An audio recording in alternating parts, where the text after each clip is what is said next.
to Open to Connect. This is a podcast where we talk about the power of connection, really. And today I'm joined with Patrick Lyons, and we connected years ago. I think I found you over the acting thing, and then we realized that we have so much in common, and he actually inspired me to take improv classes. So it's kind of full circle moment right here. And I am so excited to have him. Patrick, would you love to do a quick introduction? You have so many things that you do that I would love for you to take the lead on. What would you like to highlight today? Awesome. Yeah. Thanks for having me on. Definitely excited to connect after all these years of connection virtually on social media. But yeah, my name is Patrick Lyons. I am a former product manager at Microsoft. I'm also an actor, improviser, retreat host, fitness coach, content creator, author. Just like, I love filling my time with things that I enjoy doing. And so for me, that means no boundaries. I don't give myself one identity. I allow myself to embrace anything that comes my way that brings me joy, happiness, fulfillment, that sort of thing. I love that. I was like, we could spin off a whole conversation just on branding who you are, authentically you. But I really would love, since I have so many job seekers in my audience, I would love for you to talk about, because you were laid off not just once, but twice from Microsoft. So you have 2 layoff stories you could share. But I'm always curious if you knew it was coming, or if you saw writing on the wall, or was it a blindsided thing? Completely blindsided. And not only was it blindsiding for me, it was blindsiding for my management chain both times. And what that means is that the people who I directly reported to had no say in my layoff, nor did they know it was happening. So that alone was comforting, because it made me realize, okay, this is not an attack on me or my value or my self-worth. And that also meant that, yeah, it truly came out of nowhere, where both times I just kind of woke up, saw a meeting invite from VP or above level. There were a bunch of people in the meeting that were invited that I had never seen the names of before. And within like 2 minutes of a meeting, we were informed that our jobs have been permanently eliminated, and HR was going to take it from there. They had basically pre-recorded statements to an effect that said, due to business restructuring or predicted business needs, your role is no longer needed. And that happened both times. And first time was in October, and that meant that my termination was officialized in December. I started interviewing with a new team in December, got the job offer January, started the new job March, got laid off again in May. So it was just like this whole whirlwind of emotions where, yes, I finally got my job back, or I got a new job at Microsoft, and then just as quickly as it came, it left. Yeah, I was also that May cohort, so I had the important meeting, business updates, and I was like, yep. This is the one, especially because I keep my eye on job search stuff all the time. So I was like, this one's coming to my division, but it still pings that identity. But what I love about your story, by the way, I'm sorry that you went through that. Like we can probably bond over that. But what I love about your story is that you already had things in the works that were your passions on the side, but then your identity was, you've already said it, that you identify in so many different ways. Your identity was not wrapped up in this one thing of I work for Microsoft, and this is who I am and what I am. I'd love for you to talk about some of the other aspects of what you had in play. How did it land? Because I know, because I was doing a little bit of side hustle, it felt like disconnect. That would be terrible. I just felt like a little bit less despair on in that moment. But yeah, did all that? Yeah, it's definitely a super valid question. And obviously everyone who goes through a layoff processes it differently and has different emotions. So I can only speak to my own experience, but what I went through was initial kind of sorrow or questioning or doubt, uncertainty, where I did initially question my value and my self-worth, and like, did I do something wrong that resulted in this happening? But like I mentioned, because not even my management chain knew that this was happening, I quickly was able to kind of dispel that myth that I had planted in my own mind. And I instead zoomed out and just asked myself, what can I do with this opportunity to make it an opportunity rather than an attack against some piece of my identity or life? And what I realized is that this was a gift that I never would have asked for, insofar as I now have all this extra time on my hands that I can choose to do with what I would like. There's one camp that says, okay, if you get laid off, spend all of your working hours applying for jobs and updating your resume and updating your LinkedIn. And I'm not saying that you shouldn't do that at all, but I do believe that if you get laid off, it is not worth your happiness or your mental health to devote all of your time to that when you have so much time on your hands that you could be doing things that will elevate your mind and that will help your productivity and that will help your mental health. And so I chose the latter approach where, yes, I did update all of those things and I did apply to jobs and I accepted interview requests that were coming my way. But I made that a very, very small piece of my daily life. I did not devote hours and hours a day, maybe an hour, maybe less. The rest of my time I put into the things that bring me the most happiness, fulfillment, and health. Those are my kind of three pillars of quote unquote success, wherein I don't believe that you need the ultimate wealth or fame or something like that to be successful. I believe that you need happiness, fulfillment, and health. So I've done a lot of introspection over the last 5 years via writing my book on those three pillars. And so I've identified things in my life that lead to those things in my life. And so for me, that means commitment to fitness via things like working out in the gym, going for walks like I am right now, doing active things outside, whether that be going for a hike, going for a walk around the lake, paddleboarding. Those sorts of active activities bring me the things I just mentioned, happiness, fulfillment, and health. Additionally, time with friends. So I am an avid improviser. I love doing improv comedy. So on a weekly basis, I'm trying to perform at least once, do an improv jam at least once, where you're just kind of like kicking it with some friends and trying things, seeing what sticks, what doesn't, watching at least 1 or 2 improv shows, maybe taking an improv class, just filling my time with the things that I know are pretty much going to guarantee an hour or two of laughter. Similarly, hosting game nights. I've been hosting game nights for years where I just get friends together, we play games, and simple as that. It's a fun time. I am also a content creator, so I've poured so much time into creating meaningful stories, whether that be for entertainment, education, or inspiration. And I have put more time into my businesses. I have been running my own businesses outside of Microsoft and corporate America and college education for the last 7+ years now. And so with all this extra time on my hands, it made sense to put even more time into those. So we could go deeper into any of those, but that's kind of how I've been spending my time. I was smiling a bit because as you're talking, there have been times I've messaged you on LinkedIn, like, did you do a commercial for such and such? And, like for some shoes. And you're like, yep, that was me. Because you would scroll past in different facets of your life.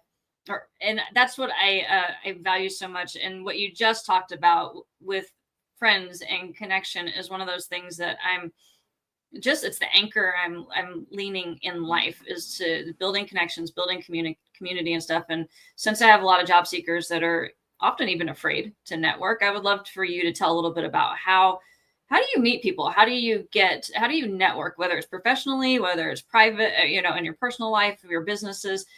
You have, I'm sure, a wealth of insight that people would love to glean off of. Yes. So there are many ways that you can go about doing this depending on just how much of a priority it is for you to do. So if I go back to when I moved to Austin about 2.5 years ago, 2023, January 1st was basically my first day of a full year in Austin. And I gave myself a rule that every day of that year, I had to meet at least one new person if I was going to the gym. And I don't mean that I had to meet someone at the gym. I just meant that if I'm putting myself in a public setting, aka the gym, I had no excuse not to meet someone for this year. But I did make it so that I sought out other ways of meeting people, because I didn't always want to go to the gym and meet someone at the gym. So I started actively seeking out what are the ways you can meet people effortlessly. So there's an app called Meetup where you can find people who do similar things, have similar interests, and everyone inevitably is going there to literally meet up with other people who share their interests. So very easy to go there and meet a bunch of people.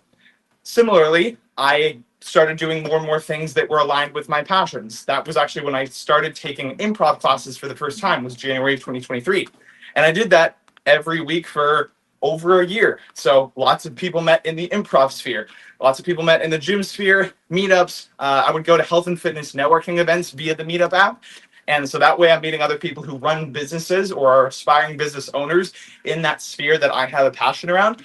And I also started hosting an annual retreat in Hawaii.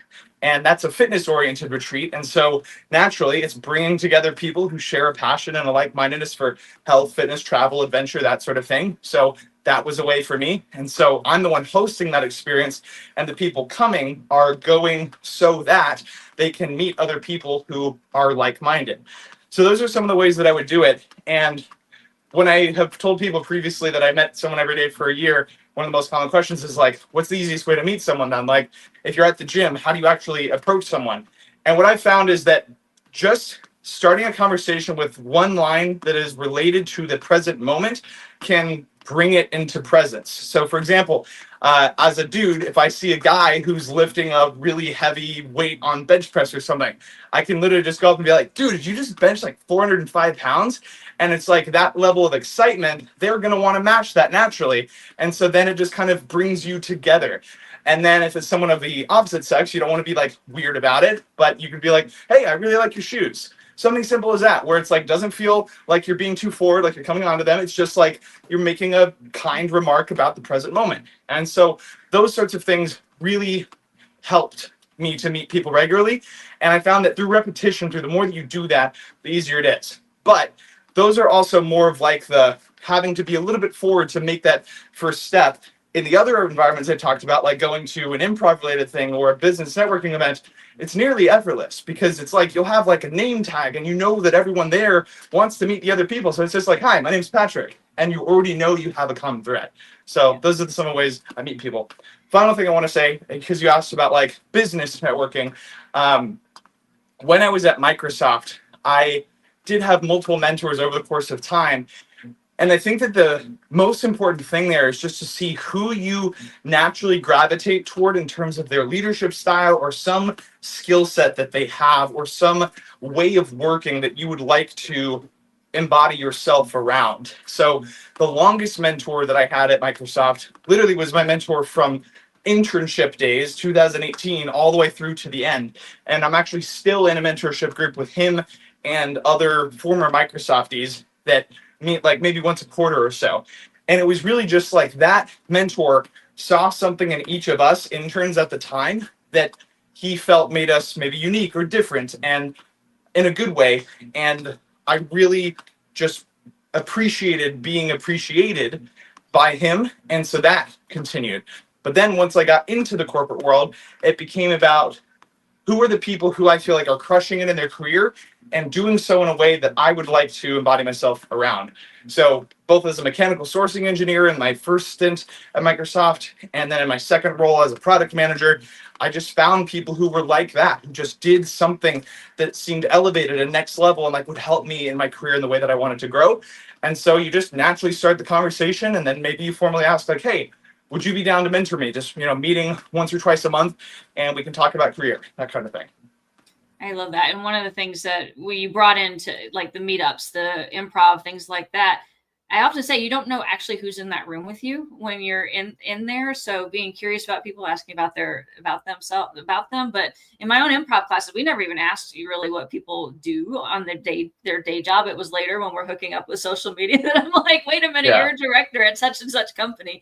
And I probably would have been too nervous at the beginning if I'd known that. But you just don't know who's in the room with you, and it's a powerful thing. Yeah, and I will say that unless you're in a networking environment where it is about business or about whatever trade you're in, it almost is more fun to keep that in the background. Because like in the world of improv, it doesn't really matter what you do outside of that moment. Like people are there for a reason, and that reason is probably more important to them than whatever their job is during the day.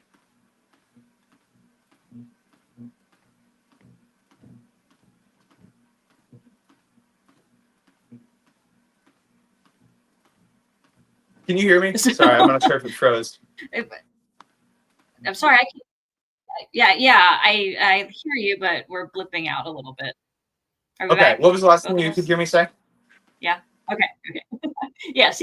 Yeah. Sorry. That is the nature of these lives, is that sometimes we get the blips. But I was saying that like improv for me is a little bit of practicing therapy, like, oh, I can do a scary thing, but I'm safe. And people are there for so many different reasons. So it's like detaching from what work is and what the stressors are in life. So totally agree with you on it doesn't matter why they're in the room to start with, and the relationship can always carry on. I am curious about your side businesses and all of those, because you already told us you were working on those before you got laid off, and I can relate to that. How did you decide on a day one? Like, what made you say, I'm going to do this, regardless of all the other things that are going on with, it sounds like you've been doing it for a while, like just out of college, just in those early days of just launching. Yeah, so I had this idea at the back of my mind to start my own fitness coaching program for a very long time, simply because fitness had had such a major impact on my life via another fitness coach and via other people's fitness programs, that I really had the idea for years and years that, like, okay, I think I want to do this. The thing that really spurred me to finally take the action was in 2018, I competed on American Ninja Warrior. And that was such a validating moment for me, because I realized that someone, a casting director, believed in me enough that he thought that I deserved to be in the show in that moment. And I thought to myself, like, if this other person who's met me like once in my life can believe in me enough that I get to be on this show or whatever, why can't I believe in myself enough to launch my own fitness program? So it really helped me curb my self-doubt. I didn't need to have that big of an opportunity to do that. Theoretically, any of us could do that for ourselves and internally. But I guess in that moment, I needed that external validation, and it worked. So 4 days after I competed, I launched my own fitness program called the Lion Shred, which is a custom one-on-one online fitness coaching program. And I'd already been sharing my fitness journey online for so many years up to that point that literally from day one, I had clients signing up. And that was, again, a huge moment of validation that, okay, yes, I have added free value on social media for years to where these people who are ready to invest in me specifically as their coach. So that was my first foray into business. And I have been running that business for the entirety of the last 7+ years now. And then in 2020, I launched my second business, which is the Online Fitness Coach Academy, which is a certification program for current and aspiring coaches to learn the science behind all things fitness so that they can become certified online coaches themselves. So that was more of my scalable long-term play, to be one-to-many instead of one-to-one. And then 3 years after that, 2023, that same year, I started Lion Media, 2020. Lion Media is my content branch of my company where I create high ROI social media advertisements for brands. And I just love storytelling. I have a background in acting, and I have this deep knowledge of fitness science. So I figured if I combine all those together and tell meaningful stories that helps brands reach their target audience, that'd be pretty cool. And so I've been doing that for about 5 years as well. And then the most recent business I started is called Best in Travel Hawaii, which is my retreat business where I host an annual retreat in Hawaii that I mentioned. It's awesome. There are so many points that I could pull from that. But what really resonated in my mind was when I'm mentoring people, I have so many that are like, I'm introverted, and I could see somebody sitting and watching this right now saying, but I'm not like him. So I don't know if I could do anything like that. I would love for you, particularly as a coach, to speak to the person who's afraid they have an idea, but they're afraid to do that first little step to make it happen. Yeah, it's a real point that everyone has in their business journey, that you will have some sort of doubt, whatever the root of it is, you have the doubt. And the thing that I like to tell people is that you inherently have a valuable business if you're even one step ahead of the person who is where you once were.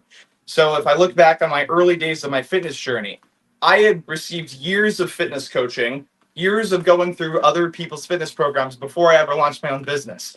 Theoretically, I could have started my business years earlier because I was already a step ahead of everyone who'd never had a coach, who'd never done a fitness program, who'd never made any sort of progress on their fitness journey.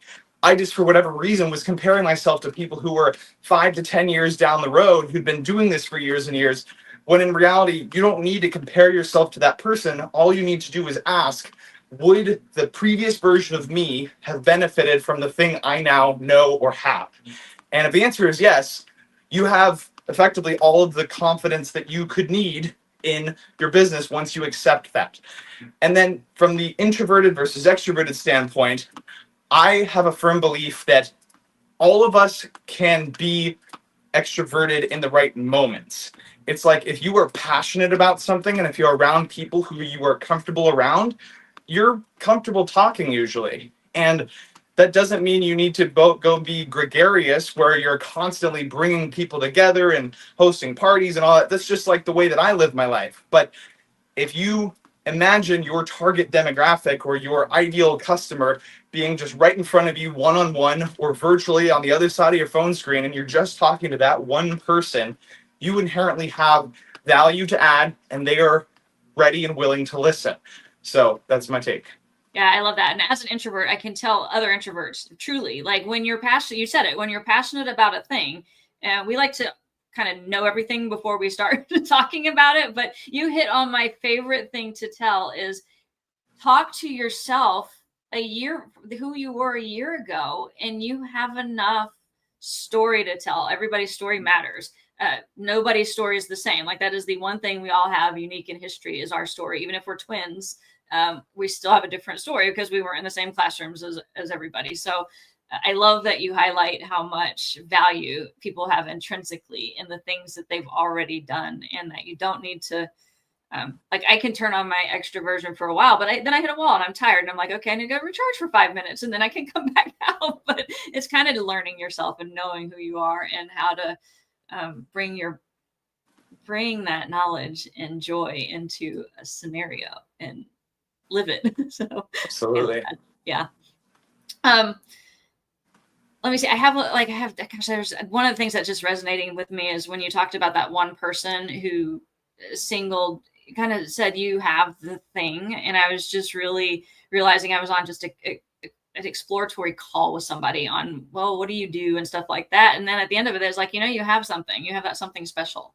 And I'm like, but we just met like 15 minutes ago. I don't understand. And that's sometimes the only encouragement someone needs to get started. So thank you for highlighting that. Yeah, and I am very intentional about doing that with other people now, like even my clients, where I realize that some people have no one in their life to tell them that they are valid or supported or affirm them in what they're doing. And so I'm very intentional as a coach now, where if my client is doing even a couple of things right, I celebrate the small wins with them so that they realize like, hey, this is not a small feat that you are doing this thing that you once were not doing. And I think that if you are in any circumstance in life where you have that sort of a position of quote unquote power to be like, hey, I believe in you, that can really affect someone positively. Sure. And it's like we all have that position of power somewhere, right? And it's like everybody needs to hear just every once in a while. Okay, I shouldn't say everybody, but I certainly I get so much value out of just somebody saying what you did mattered, or that you did this one thing you did is really well. Even yeah. I love it. One of my favorite questions to ask are kind of the lessons learned. Like, what would you do differently if you could go back to, I don't know, yourself a year ago? If I could go back a year ago, I would probably be even better about communicating in the workplace. Mm-hmm. I feel like communication is the most maybe undervalued skill in corporate America, where it's the one thing that makes us human is our ability to communicate with each other. And I feel like if you can be organized in your thought and if you can communicate in a way that others' needs come before your own, or at least on the same level as, it can help get the job done better. It can help rally people and stakeholders together in a way that is more conducive to progress, and ultimately often leads to better corporate promotional outcomes. So that's something that I've realized throughout my corporate journey is often when I'm on a good promotional velocity or projects are making good progress, it's because I'm meeting people where they're at. I'm coming from a standpoint of empathy and asking them what they need, what their priorities are, what their blockers are, and seeing how I can help them. Because often if you help someone else first, they become more willing to help you, even if that sounds a little bit like backhanded selfish. It's really just like a good way to bring people together to get to your ideal outcome. Yeah, I like to tell people, especially with authenticity, because I think people right now, especially with AI and whatnot, that there is a craving for just authentic people being who they are. And I'll often tell people, well, go first. Be that person who can just go first in a room and say, okay, I'm not doing that great right now, and here's why. And allow people to help you, allow people to be there for you, or be there for someone else. So I think we would have a great work environment because we would be looking to help people. Yeah, absolutely. So I know we only have about 5 minutes left here. So I am curious about how do people find you? What is it, your website? Do you want to connect on LinkedIn? Like, how do people connect with Patrick? Best ways to connect with me are LinkedIn and Instagram. I usually tell people if it's about just about anything besides fitness, LinkedIn is probably the best place. And if it's about anything health and fitness related, then Instagram. I'm super active on both of those and pretty much every other platform, but those are the main. Is there one business of yours that's kind of your baby, that's your favorite? I know you probably shouldn't pick favorites between children, but I'm kind of curious. No, yeah. The one that I'm the most excited about, I'll put it that way, is the OFCA, the Online Fitness Coach Academy, just because it has the most impact potential. Because if I can certify 1,000 fitness coaches and they all go work with 100 people, I've in turn helped, 100,000 people. And that's something that I care a lot about, is just like, how can I scale my impact beyond myself? I love that. And I think that if anybody is curious about starting a thing, is, just kind of think about, well, you can help one, but how are you going to scale? And it's a good question. I wish I would have asked that early when I tried my first business is, I can do all this one-on-one, but how do you scale that? How do you reach more people? And yeah, absolutely. The internet age gives you so much opportunity to build those things. So, I know we wanted to wrap up kind of around the 30-minute mark. Is there anything I didn't ask about that you were like, I hope she asks me about so that I can talk about it? So something I thought about as we're getting toward the end is, I'm guessing that most of the people watching this have maybe never seen improv. So what if we did like a minute of it? A minute of improv, yes. And so do you want to go first? Like, I wish someone in chat, we could get a suggestion from the audience. Sure. I mean, if there is people to give a suggestion, or we can come up with one ourselves, either way. My favorite thing to ask an audience is, what is a song lyric that you sung this past week? Because it can go anywhere on that. Yeah, sure. Go for it. Let's see. Okay, the first thing that popped in my mind was Death by a Thousand Cuts. Death by a Thousand Cuts. Death by a Thousand Cuts. Okay. You have to be careful with those scissors. I know, Mom. It's just, I'm trying to make the paper airplane perfect. Oh, you don't always have to go for perfect, though. Mom, you always say that, and I know it's true, but I don't know that I actually believe you. Well, I made dinner last night, and that was far from perfect. Oh, Mom, you don't got to get hard on yourself. I mean, it was pretty good. I liked it.